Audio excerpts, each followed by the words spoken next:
भैया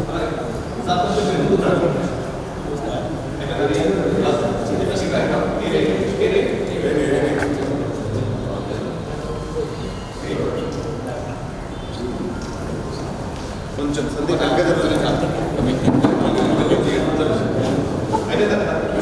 నోట్ తలా వస్తుంది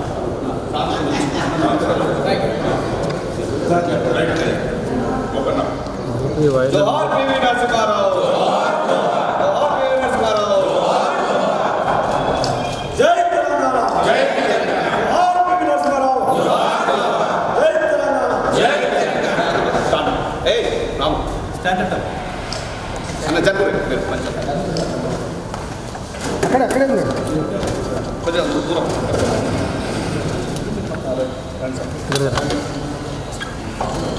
తొమ్మిది కూడా పెట్టినట్టు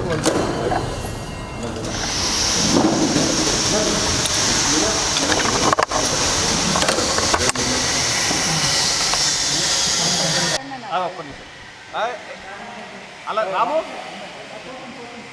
ఒక్కసారి 10 minutes నువ్వు ఆనే ఉండు.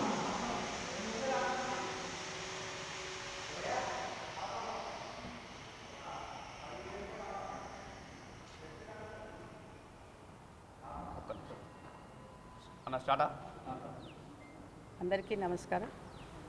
భారతరత్న తెలంగాణ ముద్దుబిడ్డ మా నాయనగారు శ్రీ పివి నరసింహారావు గారి జయంతి సందర్భంగా ముందుగా ఇవాళ ముఖ్యమైన అతిథిగా విచ్చేసిన పొన్నాల లక్ష్మయ్య గారికి పెద్దలు, అలాగే మిగతా కుటుంబ సభ్యులందరికీ శుభాకాంక్షలు. విచ్చేసిన అందరికీ కూడా శుభాకాంక్షలు తెలియజేస్తూ, ఈ సందర్భంగా మనం అందరం శ్రీ పివి నరసింహారావు గారు దేశానికి చేసిన సేవలను స్మరించుకునే ఒక మంచి గొప్ప అవకాశం. తర్వాత తరానికి ఒక ప్రధానిగా వారు చేసిన సేవలన్నీ చెప్పాల్సిన అవసరం ఎంతో ఉంది. ఒక నాయకుడిగా ఎదగాలంటే మనం ఇప్పుడు అనుకుంటున్నట్టుగా ఎన్నో బందీ బార్బలం, కులబలం, ఇంకా ఏమేమో అంటున్నారు. కానీ వీటన్నిటికీ అతీతంగా ఒక విశ్వ మానవుగా ఎదగాలి అని అంటే దానికి నిదర్శనం శ్రీ పివి నరసింహారావు గారు.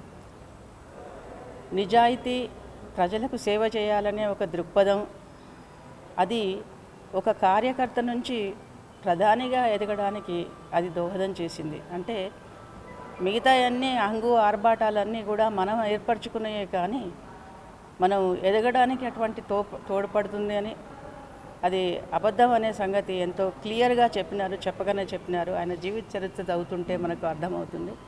చిన్నప్పటి నుంచి మేము చూసినాం కూడా. విద్వత్తు మాత్రమే, ఒక విద్య వల్ల వచ్చిన ఒక విద్వత్తు మాత్రమే మనకి ఒక సైంటిస్టుగా కావచ్చు, నోబెల్ ప్రైజ్ విన్నర్గా కావచ్చు, ఒక రాజకీయ నాయకుడిగా కావచ్చు, ఒక ప్రధానిగా కావచ్చు, ఇలా దేనికైనా సాధ్యమయ్యేది ఒక విద్వత్తుతోనే. ఆ విద్వత్తు మనకి చదువు వల్లనే అబ్బుతుంది అనేది ఆయన జీవిత చరిత్ర మనకు తెలియపరుస్తుంది. ఆయన మార్గం ఒక నిజాయితీతో కూడుకున్నది. అట్లాగే ఎప్పుడు క్రెడిబిలిటీ అనేది ఒక రోజులో వచ్చేది కాదు. ఒకే పనిని ప్రజలకు సేవ చేయాలి అనే ఒక పని ఒక చిన్న కార్యకర్తగా నుంచి, చిన్నప్పటి నుంచి ఆయన జీవిత చరిత్ర తెలిస్తే మనకు తెలుస్తుంది. చదువు కంప్లీట్ అయిపోయిన తర్వాత నిజాంకు వ్యతిరేకంగా ఉద్యమాలు చేస్తూ జైలపాలవుతూ స్వామి రామానంద తీర్థ గారి శిష్యరికంలో అనేక కార్యక్రమాలు చేపట్టి తుదకి మనకు ఆంధ్రప్రదేశ్ ఏర్పడింది అప్పుడు. కానీ ఆ తర్వాత అనేక విధాలుగా తెలంగాణకు అన్యాయం జరిగిన సంగతి తెలుసు మనకి. కానీ ఎన్ని ప్రయత్నాలు చేసినా మరి మనం తెలంగాణను మాత్రం 2014లో మాత్రమే కేసీఆర్ గారి దార్శనికతతో మనం సాధించుకోగలిగినాం. ముందుగా మనం పార్టీ ఆఫీస్లో మొట్టమొదలు మనం తలుసుకోవాల్సింది మన కేసీఆర్ గారే. పివి గారి గురించి అత్యంత అంటే తెలంగాణ బిడ్డ అని ఎన్ని విధాలుగా ఓన్ చేసుకున్నారంటే ఏకంగా 365 రోజులు ఒక పేపర్లో కంటిన్యూస్గా ఆర్టికల్స్, అనేక విధాలు సాహితీపరంగా కావచ్చు, తర్వాత ఆయన రాజకీయ రంగంగా సేవా దృక్పథం అనేక విధాల అనేక పార్శ్వాలను సృజిస్తూ అనేక వ్యాసాలు 365 రోజులు పేపర్లో రావటం అనేది ఆయన కేసీఆర్ గారి నేతృత్వంలో జరిగింది.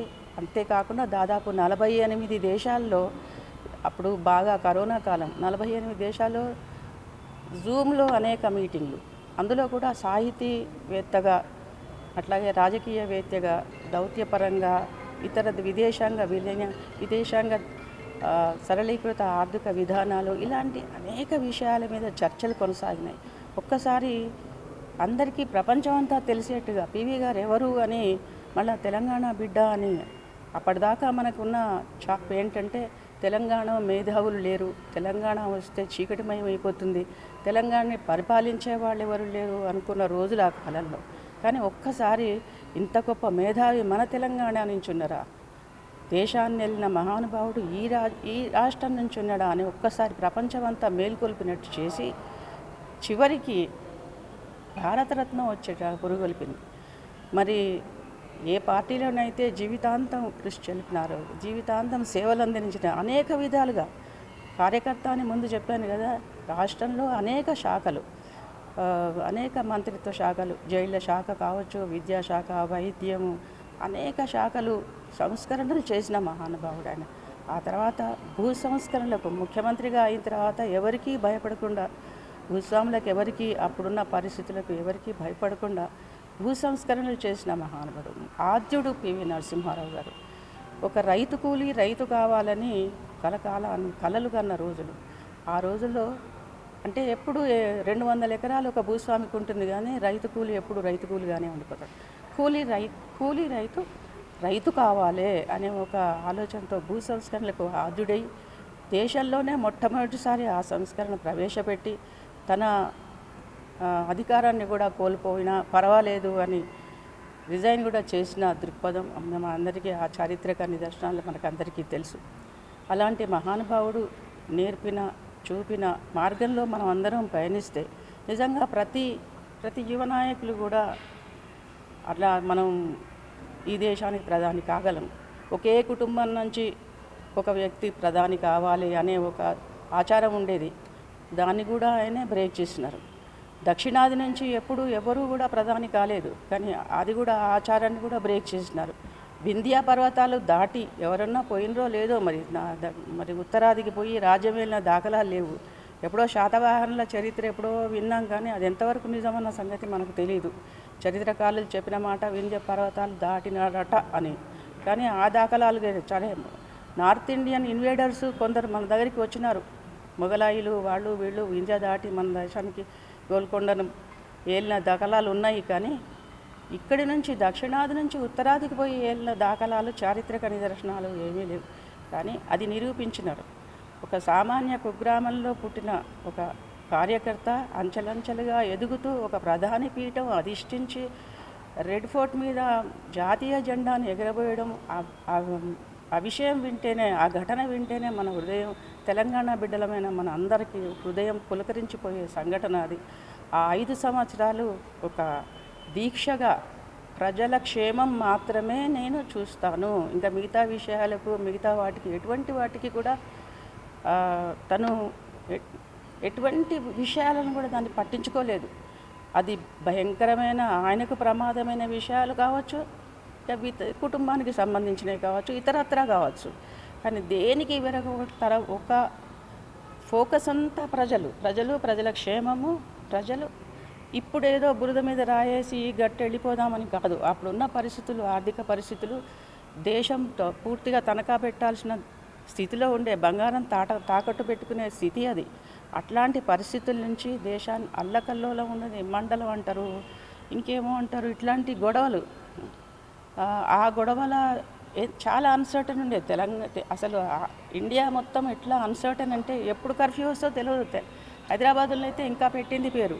మేము కాలేజీకి ఉద్యోగాలు చేసుకునేవాళ్ళం. కాలేజీకి పోయేస్తే మళ్ళీ ఇంటికి వస్తామా లేదా అటువంటి పరిస్థితులుగా ఎదుర్కొన్న రోజులు. తిరుపతి దర్శనానికి పోయి అక్కడే చిక్కుపడ్డాం 3 రోజులు. పిల్లలు ఇంట్లో, మేము అక్కడ. ఎప్పుడు కర్ఫ్యూ వస్తుందో హైదరాబాదులో. ఈ అనిశ్చితి మొత్తం దేశంలో కూడా ఉన్న పరిస్థితుల్లో దేశాన్ని ఒక మంచి బాటలు వేసి అదే పునాదుల మీద ఇప్పటికీ కూడా ఆయన చేసిన సంస్కరణలు ఏమున్నాయో ఆ సంస్కరణల మీదలే మిగతా అన్ని మనం డెవలప్ చేసుకుంటూ పోతున్నాం. పునాదులు గట్టిగా ఉంటాయి, ఎన్ని అంతస్తులన్నా కట్టొచ్చు, మనందరికీ తెలిసినదే. పునాదులు ఎంత బలంగా ఉండేది ఉంటే, ఎంత గట్టిగా ఉంటే మనం ఎన్ని అంతస్తులైనా పైన భవనాలు కట్టుకోవచ్చు. అలా అప్పుడు ఆయన వేసిన ఏదైతే సంస్కరణల ఫలితాలు మనం ఇప్పుడు అనుభవిస్తున్నాము. అందరికీ ఆదర్శప్రాయం, విలువలతో కూడుకున్న రాజకీయాలు, కాంప్రమైజ్ కావద్దు. మనకు కావాల్సింది ప్రజాసేవ కనుక ప్రజాసేవ అనేది ఒక ఫోకస్ ఎప్పుడూ పోనీయకుండా ఉండేది ఉంటే తప్పకుండా ప్రతి ఒక్కరూ పివి గారిలాగా ఎదగొచ్చు అనేది నిదర్శనానికి కారణం పివి గారి జీవిత చరిత్రనే. పివి గారిని మనం ఒకసారి మళ్ళీ తలుసుకుంటూ పివి నరసింహారావు జోహార్ జోహార్. Thank you for giving me this opportunity.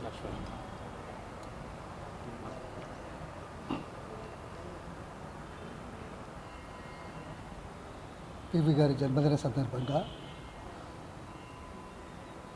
వ్యక్తిగత జ్ఞాపకాలతో పాటు మారుమూల పల్లె నుంచి ఈ అఖండ భారతదేశానికి, అఖండ అంటే విభజన కంటే ముందు అని అనుకోవచ్చు, కానీ ఎప్పుడు కూడా నేను భారతదేశాన్ని పెద్దగా గొప్పగా భావిస్తాను కాబట్టి ఆ మాట అంటున్నాను. ఒక దేశ ప్రధాని స్థాయి వరకు అంచెలంచెలుగా ఎదగడం ఒకటైతే, ఈ ఎదుగుదల లోపల ప్రజల గురించి, ప్రాంతం గురించి, దేశం గురించి, సమాజం గురించి సరి అయిన నిర్ణయాలు తీసుకోవడానికి, ప్రజల బాగోగుల గురించి గ్రాస్ రూట్ లెవెల్ నుంచి వచ్చే సమస్యలను అర్థం చేసుకున్న ఏకైక ప్రజానాయకుడిగా నేను గుర్తిస్తున్నాను కాబట్టి ఈ మాటలు చెప్పగలుగుతున్నాను. అందులో నేను చాలా అదృష్టవంతుడిగా భావిస్తాను. ఎందుకంటే 1973లో వారి అమెరికా పర్యటనలో నాతో పాటుగా 2 రోజులు ఉండడం, అక్కడి విషయాలు ఎక్స్ప్లెయిన్ చేయడం, ఆ తర్వాత ఈ దేశానికి వచ్చిన తర్వాత వారి 2 ఎలక్షన్లలో ఇన్ఛార్జిగా పనిచేసేటువంటి అదృష్టం దొరకడం, ఆ తర్వాత ప్రధానమంత్రి అయిన తర్వాత వారి నంద్యాల బై ఎలక్షన్లో కూడా మరి ప్రచారం చేయడం. నంద్యాల బై ఎలక్షన్ ఈ దేశ చరిత్రలో ఒక మైలురాయి, గిన్నిస్ రికార్డులో నమోదైనది. 5 లక్షల పైచిలుకు ఓట్ల మెజారిటీతో గెలిచిన ఏకైక భారతీయ కంటెస్టెంట్ అది. అందుకోసం అదే కాకుండా వారి ఆలోచన చిన్నప్పటి నుంచి, అవకాశం వచ్చినప్పటి నుంచి ప్రజల గురించి, ప్రాంతం గురించి ఉన్నదని చెప్పడానికి, ముఖ్యమంత్రిగా ప్రకృతి ఏ ఒక్కరి సొత్తు కాదు, గాలి, నీరు, భూమి ఏ ఒక్కరి సొత్తు కాదు. భూమి కొంతమంది చేతుల్లో ఉంటే చాలామంది ఇబ్బంది పడుతున్నారు. అందరికీ అవకాశాలు కల్పిస్తే మెరుగైన జీవితాలు వస్తాయి అని భూ సంస్కరణలు తీసుకొచ్చి ఖచ్చితంగా అమలు చేసిన చరిత్ర పివి గారు. అందుకే ఈరోజు లక్షలాది మంది ప్రజలు 6 ఎకరమే కావచ్చు, 1 ఎకరమే కావచ్చు, 2 ఎకరాలే కావచ్చు, ఆ భూములు స్వంతదారులుగా పరిగణించబడి వ్యవసాయం చేసుకుని జీవించేటువంటి పరిస్థితులు కల్పించిన చరిత్ర ఇది మొట్టమొదటి ఇది అనేది చాలా గుర్తుంచుకోవాలి. తర్వాత మరి దక్షిణాది నుంచి రావడం, గ్రామీణ ప్రాంతం నుంచి రావడం ఒక అరుదైన విషయమైన కంట్రిబ్యూషన్ ఏమిటి అనేది కనుక చూస్తే తప్పనిసరిగా ఈ దేశ చరిత్రలో శాశ్వతంగా ఉండిపోయేటువంటి చరిత్ర. సరే, బదనాం చేయడానికి, తర్వాత పార్టీలో నుంచి తీసేయడానికి చేసే చర్యలు, కుతంత్రాలు రాజకీయాల్లో కొత్తవి. ముఖ్యంగా ఏమిటి, మన కళ్యాణ్ సింగ్ గారు అసెంబ్లీలో ముఖ్యమంత్రిగా తీర్మానం చేసి ఈ ప్రొటెక్ట్ చేస్తామని చెప్పిన నేపథ్యం, ఆ తర్వాత కళ్యాణ్ సింగ్ గారే పార్లమెంటు కమిటీ ముందు పార్లమెంటులో రెండిట్లో తన వాదన వినిపించి బాబ్రీ మస్జిద్ను ప్రొటెక్ట్ చేసే బాధ్యత మాది అని చెప్పిన అది కాన్స్టిట్యూషనల్గా ఒప్పుకున్న సంగతి కనుక గుర్తిస్తే ఈ బదనాం వారి మీద వేసే పరిస్థితి లేదు. కోర్టులు చాలా కమిషన్లు కూడా చాలా తీవ్రంగా చెప్పినాయి. కానీ ఇక్కడ ఏమిటి అంటే ఆర్థిక సంస్కరణ, దేశ ఆర్థిక స్థితి అదొకటి. ప్రపంచ మార్కెట్లో లండన్ బజార్లలో భారతదేశ బంగారాన్ని అమ్ముకునేటువంటి పరిస్థితుల నుంచి అత్యంత తక్కువ చరిత్రలో ఫారెన్ కరెన్సీ నిల్వలు ఉన్న నేపథ్యాన్ని గుర్తించి లిబరలైజేషన్, సరళీకరణ మొదలుపెట్టి దేశ ఆర్థిక పరిస్థితి ఈరోజు ప్రపంచంలో 4వ స్థానమో 5వ స్థానమో ఇంకా కొద్ది రోజుల్లో మొదటి స్థానానికి పోయే అవకాశం కూడా ఉంది. అది రావడానికి పునాదులు వేసిన మహానుభావుడు వ్యక్తి అనేది మనం గుర్తించాల్సిన అవసరం. పునాదు ఇది చాలా గర్వించదగ్గ విషయం, ప్రజలందరికీ అక్కడికి వచ్చే విషయం, దేశానికి అవసరమైన విషయం. ఇది కాకుండా ఈ విషయంలో ఒక్కటే మాట, నాకు ఆయన 2 ఉపన్యాసాలు చరిత్రలో నిలిచిపోతాయి.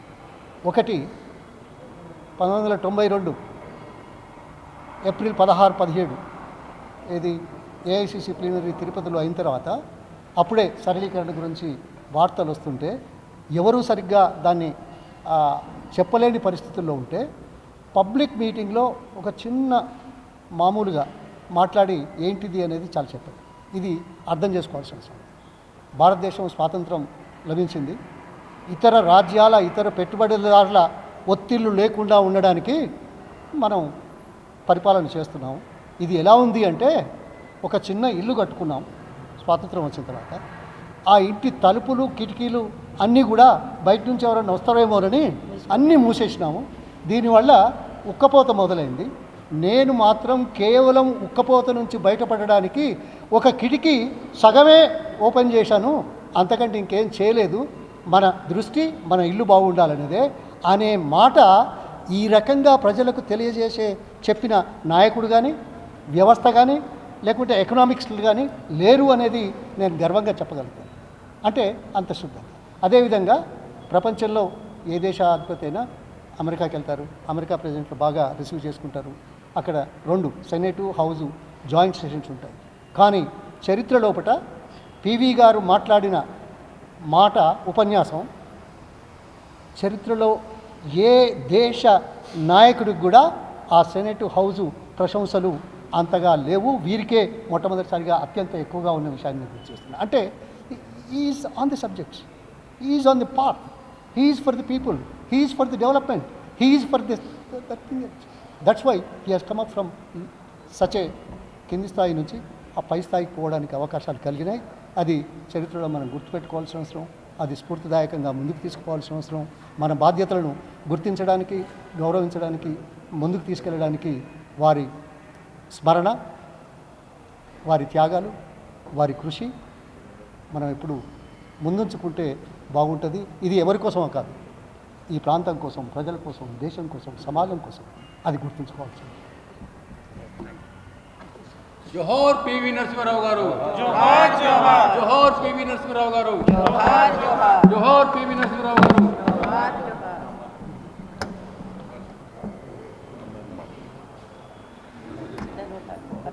జయంతి ఉత్సవాలు 105 జయంతి సందర్భంగా చెప్పారు. ఈరోజు భారత మాజీ ప్రధానమంత్రి పివి నరసింహారావు గారి జన్మదినం సందర్భంగా తెలంగాణ భవన్లో ఏర్పాటు చేసిన ఈ కార్యక్రమంలో పివి నరసింహారావు గారికి ఘనంగా జన్మదిన వేడుకలు నిర్వహించడం జరిగింది. ఈ సందర్భంగా పివి గారిని మనం గుర్తు చేసుకోవాల్సిన ఆవశ్యకత ఎంతైనా ఉంది. ఇంతకుముందు మాజీ మంత్రివర్యులు పెద్దలు పొన్నాల లక్ష్మయ్య గారు చెప్పినట్టు ఈ దేశంలో ప్రతి సామాన్యునికి ఇవాళ వ్యవసాయ భూమి ఉండాలని ఏ విధంగానైతే ఆలోచించి ఇవాళ భూ సంస్కరణలు తీసుకొచ్చిన పితామహుడుగా ఇవాళ నిలిచిపోయిన ఇవాళ పివి నరసింహారావు గారు.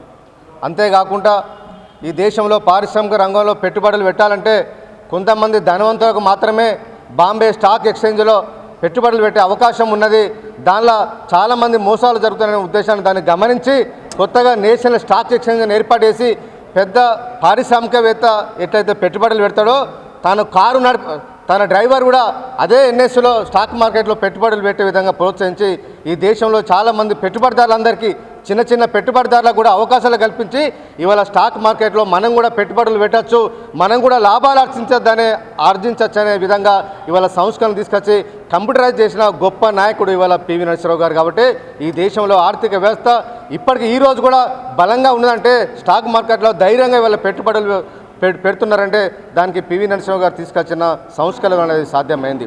అదేవిధంగా ఈ దేశంలో విద్యతోనే ప్రగతి ఉంటుందని చెప్పి పివి నరసింహారావు గారు నవోదయ విద్యాలయాలను ప్రతి జిల్లాకు ఏర్పాటు చేయాలని చెప్పి ఆ రోజు దేశవ్యాప్తంగా ప్రతి జిల్లాకు ఒక నవోదయ పాఠశాలను ఏర్పాటు చేస్తే పివి నరసింహారావు గారి ఆలోచనకు అనుగుణంగా ఇవాళ మన కేసీఆర్ గారు ముఖ్యమంత్రి ఉన్నప్పుడు ప్రతి నియోజకవర్గానికి 4 గురుకుల పాఠశాలలు ఏర్పాటు చేసిన చరిత్ర ఇవాళ మన ముఖ్యమంత్రిగా పనిచేసిన తెలంగాణ జాతిపిత కేసీఆర్ గారిది. బీసీల కోసం, ఎస్సీల కోసం, ఎస్టీల కోసం, మైనార్టీల కోసం ప్రత్యేకంగా గురుకుల పాఠశాలలు ఏర్పాటు చేసి ప్రతి నియోజకవర్గానికి ఖచ్చితంగా 4 గురుకుల పాఠశాలలు ఏర్పాటు చేసిన నాయకుడు ఇవాళ మన కేసీఆర్ గారు. పివి నరసింహారావు గారిని ఆదర్శంగా తీసుకొని తెలంగాణలో విద్యా సంస్కరణలు తీసుకొస్తే ఇవాళ రేవంత్ రెడ్డి గారు వచ్చిన తర్వాత అవే సంస్కరణలు ఇవాళ నాశనం చేయడానికి ఇవాళ సిద్ధమైపోయిండు. ఇవాళ గురుకులాలను నిర్వీర్యం చేస్తూ ఉన్నాడు. గురుకులాల విద్యార్థులు చదువుకోవాలంటే ఇవాళ భయపడే పరిస్థితి ఉంది. అలా కలుషితమైన ఆహారంతో వందలాది మంది విద్యార్థులు ఇవాళ ప్రాణాలు కోల్పోయే పరిస్థితి వచ్చిందంటే దానికి కారణం ఇవాళ రేవంత్ రెడ్డి గారు ఇవాళ పివి నరసింహారావు గారు తీసుకొచ్చిన విద్యా సంస్కరణలకు వ్యతిరేకంగా వారు తీసుకున్న నిర్ణయాల వల్ల చాలామంది విద్యార్థులు, పేద విద్యార్థులు ఇవాళ గురుకులాల్లో చదువుకోవడానికి ఇవాళ ఇబ్బందికి గురవుతూ ఉన్నారు. ఇవాళ ఈ గురుకులాల్లో చదువులేక తల్లిదండ్రులు వాళ్ళ ఆస్తులు అమ్మకాన్ని పెట్టాను సరే, పుట్టమస్తలు తాకట్టు పెట్టాను సరే ఇవాళ ప్రైవేట్కి పంపిద్దామంటే ఇవాళ ప్రైవేట్లో కూడా అడ్డగోలు ఫీజులు తీసుకొని ఇవాళ విద్యార్థుల తల్లిదండ్రుల జేబులు కాలే విధంగా ఇవాళ ఈ ప్రభుత్వం ప్రైవేట్ విద్యను ప్రోత్సహిస్తుంది. కాబట్టి ఇలాంటి రేవంత్ రెడ్డి గారు వీరి సంస్కరణలకు వ్యతిరేకంగా పివి నరసింహారావు గారు తీసుకెళ్లిన సంస్కరణకు వ్యతిరేకంగా వారు పనిచేస్తున్నారు. కాబట్టి ఇలాంటి నాయకత్వం, ఇలాంటి ప్రభుత్వానికి వ్యతిరేకంగా కూడా ఇవాళ ప్రజలు పోరాడాల్సిన అవసరం ఉందని చెప్పి సందర్భంగా తెలియజేసుకుంటూ మరొకసారి పివి గారికి జన్మదిన శుభాకాంక్షలు. జై తెలంగాణ, జై కేసీఆర్. ఏ దేశమేగినా ఎందుకాలెరిగినా పొగడరాని తల్లి భూమి భారతి అన్నట్టు తెలంగాణ ముద్దుబిడ్డ పివి నరసింహారావు గారు దేశ ప్రధాని కావడం తెలంగాణ రాష్ట్రానికే గొప్ప గర్వకారణం. పివి నరసింహారావు ప్రధానిగా ఉన్నప్పుడు తీసుకొచ్చిన భూ చట్టం ఆచరణ కానీ అంతంత గొప్ప విషయము. అలాంటి వ్యక్తి పైన కొన్ని దుష్టశక్తులు మరకలు అంటించి తెలంగాణ ప్రాంతం వాళ్ళు అణిచివేయాలని ఒక కుట్రతోనే పివి నరసింహారావు మీద ప్రయోగించినట్టు కనపడుతుంది. అలాంటి మహానుభావుడిది ఇలా వర్ధంతి వేడుకలు తెలంగాణ భవన్లో జయంతి జరుపుకోవడం గొప్పగా మేము భావిస్తున్నాం. అందుకే పివి నరసింహారావు ఆశయాలు కొనసాగిస్తామని ఈ ముఖంగా తెలియజేస్తున్నాం. భారత ప్రధానిగా ప్రపంచం గుర్తించేలా సేవలు అందించినటువంటి తెలంగాణ ముద్దుబిడ్డ పివి నరసింహారావు గారి జయంతి వేళ శుభాకాంక్షలు తెలియజేస్తూ మరి బహుభాషావేత్త, బహుభాషా కోవిదుడు విశ్వనాథ్ సత్యనారాయణ రాసినటువంటి 1000 పడగల్ని సహస్రపంగా హిందీలోకి అనువదించినటువంటి వారు, అలాగే మరాఠీలో ఉన్నటువంటి అనేక కావ్యాలను కూడా, అనేక గ్రంథాలను కూడా తెలుగులోకి అనువదించినటువంటి గొప్ప సాహితీవేత్త, బహుభాషా కోవిదులు, 18కి పైగా భాషలు అనర్గళంగా రాయగలిగి మాట్లాడగలిగినటువంటి పాండిత్యం ఉన్నటువంటి గొప్ప పండితుడు, నిగర్వి, నిరాడంబరుడు పివి గారు. నిరాడంబరుడు, నిగర్వి. రాజకీయాల్లో సాధారణంగా ఆగ్రహావేశాలు, కోపాలు ఉంటాయి. కానీ ఆయన ఎంత అంటే పివి గారికి ఇవేవి దరిజేరని అనేటువంటి వాడు. ఒక స్థితప్రజ్ఞతకు నిలువెత్తు రూపం ఎవరన్నా ఉన్నారు భారతదేశ రాజకీయాల్లో అంటే అది పివి నరసింహారావు గారు. ఒక్క చిరునవ్వుతో సమస్యల్ని పరిష్కరించగలిగేటువంటి మహోన్నత నేత ఆయన. మరి రాజకీయాలకు అతీతంగా దేశాన్ని అభివృద్ధి చేసినటువంటి గొప్ప దార్శనికులు. అనేక రంగాల్లో సంస్కరణలు, ఆర్థిక సంస్కరణలు, విద్యారంగంలో సంస్కరణలు తీసుకొచ్చినటువంటి గొప్ప మేధావి తెలంగాణ బిడ్డ. మరి పివి గారిని గుర్తుపెట్టుకొని, వారి సేవల్ని గుర్తుపెట్టుకొని ఈ దుష్టకాంగి ఆయనను విస్మరించినప్పుడు, కాంగ్రెస్ ఆయన సేవల్ని విస్మరించినప్పుడు కేసీఆర్ గారు మన తెలంగాణ బిడ్డ PV, Telangana TV, PV Telangana TV అని నమస్తే తెలంగాణలో 365 రోజులు సంవత్సరం పాటు వ్యాసాలు రాయించి దాన్ని పుస్తకంగా వెలువరించి అంతటితో ఆగకుండా పివి గారి కుటుంబం మరి రాజకీయంగా అవకాశాలు లేకుండా ఉండకూడదు, వారి కుటుంబం విస్మరణకు గురి కాకూడదు, కుటుంబాన్ని ఆయన విస్మరించి దేశం కోసం పనిచేసిండ్రు, కుటుంబాన్ని పక్కన పెట్టి ఆయన దేశం కోసం పనిచేసిండ్రు. అలాంటి కుటుంబానికి తప్పకుండా రాజకీయ ప్రాతినిధ్యం ఉండాలి అని చెప్పేసి పివి గారి కుమార్తెను గౌరవ వాణిదేవి గారిని మరి పట్టభద్రుల ఎమ్మెల్సీగా వారికి అవకాశం ఇచ్చి మరి రాష్ట్రంలో పెద్దల సభకు పంపినటువంటి ఘనత కేసీఆర్ గారిది. మరి పార్టీలకు అతీతంగా పివి కాంగ్రెస్ కదా, కాంగ్రెస్ ప్రధానిగా దేశానికి సేవలు అందించిండ్రు కదా, మరి తెలంగాణ బిడ్డ అయినా తెలంగాణ రాష్ట్ర ఏర్పాటుకు సంబంధించి ఆయన ఏం చేసిండ్రు ఇట్లాంటిది మాట్లాడకుండా ఎస్ మీకు పాలించడం చేత కాదన్న చోట దేశాన్ని ఏలగలుగుతారని నిరూపించిండ్రు పివి. కాబట్టి మనం గుర్తించాలి, మన తెలంగాణ బిడ్డ, మన వంగర బిడ్డ అని చెప్పేసి పివికి ఆ స్థాయి గౌరవాన్ని కల్పించి ఆయనకు మహోన్నత విగ్రహాన్ని ఏర్పాటు చేసి పివి మార్గ్ ఒకటి ఏర్పాటు చేసినటువంటి ఘనత ఆయన జ్ఞానభూమికి మరి కేసీఆర్ గారు చేసినటువంటి కృషి. ఈ సందర్భంగా తెలంగాణ వాళ్ళకు పాలించడం వచ్చు, తెలంగాణ వాళ్ళు సాహిత్యము తెలుసు, తెలంగాణ వాళ్ళకు విలువలు తెలుసు, రాష్ట్రాన్ని దేశాన్ని అభివృద్ధి ఎట్లా చేయాలో తెలుసు అని నిరూపించిన ఇద్దరు బిడ్డలు పివి గారు మరి కేసీఆర్ గారు. ఈ సందర్భంగా పివి గారి జయంతి సందర్భంగా వారికి వినమ్ర నివాళులు అర్పిస్తూ కేసీఆర్ గారికి నమస్సులు తెలియజేస్తూ జై తెలంగాణ. ఈరోజు పివి గారి జయంతి సందర్భంగా వారికి ఘనమైన నివాళులు భారత రాష్ట్ర సమితి కేంద్ర కార్యాలయంలో ఎమ్మెల్సీ గౌరవనీయులు వాణిదేవి గారి సమక్షంలో నివాళులు అర్పించడం అంటేనే ఇలా భారతదేశానికి రత్న అందించినటువంటి ఒక గొప్ప గడ్డ తెలంగాణ గడ్డ. ఈ తెలంగాణ నేలపై ఇటువంటి మనుషులు కూడా పుట్టినరా అని చెప్పేసి చరిత్ర గర్వించే విధంగా ఉన్నటువంటి రోజు ఇది, జయంతి రోజు. వారికి ఘనమైన నివాళులు అర్పిస్తూ ఇవాళ అనేక సందర్భాల్లో ముఖ్యమంత్రిగా ఉన్నప్పుడు భూ సంస్కరణలు కావచ్చు, గురుకుల పాఠశాలల ఏర్పాటు కావచ్చు, భారతదేశం అంతా కూడా బంగారం తాకట్టు పెట్టబడి భారతదేశం ఒక ఆర్థిక సంక్షోభంలో ఉన్నప్పుడు పివి గారికి ప్రధాని పదవిస్తే ఒక తెలుగువాడు, తెలంగాణ వాడు, వంగర బిడ్డ ఏ విధంగా భారతదేశ ఆర్థిక సంస్కరణలు తీసుకొచ్చి భారతదేశాన్ని ప్రపంచ పటంలో నిలిపిండో ప్రపంచమంతా చూసింది. అటువంటి నిఘర్వి ఎన్ని కష్టాలు వచ్చినా, ఎన్ని బాధలు వచ్చినా మౌనవ్రతమే వారి యొక్క సమాధానం. ఎందుకంటే మన పివి నరసింహారావు గారి రచనలు చదివినప్పుడు, గొల్లరామక్క సంబంధించినటువంటి రచనలు చదివినప్పుడు కావచ్చు, అనేకమైనటువంటి పుస్తకాలు చదివినప్పుడు కావచ్చు, 1000 పడగలకు సంబంధించినటువంటి అబల జీవితం పుస్తకాన్ని చదివినప్పుడు అనేక సందర్భాల్లో గుర్తొస్తుంది. అంటే ఎన్ని కష్టాలు వచ్చినా, ఎన్ని బాధలు వచ్చినా, ఎన్ని ఒడిదొడుకులు వచ్చినా కూడా మౌనంగా ఉండు, ఆ మౌనమే అన్నిటికీ సమాధానం చెప్తున్నటువంటి ఒక అవకాశాన్ని మాలాంటి యంగ్ జనరేషన్స్, మాలాంటి యువకులుగా తెలంగాణ ఉద్యమంలో ఉన్న వాళ్ళకు ఆదర్శంగా చూస్తూ ఉన్నాం.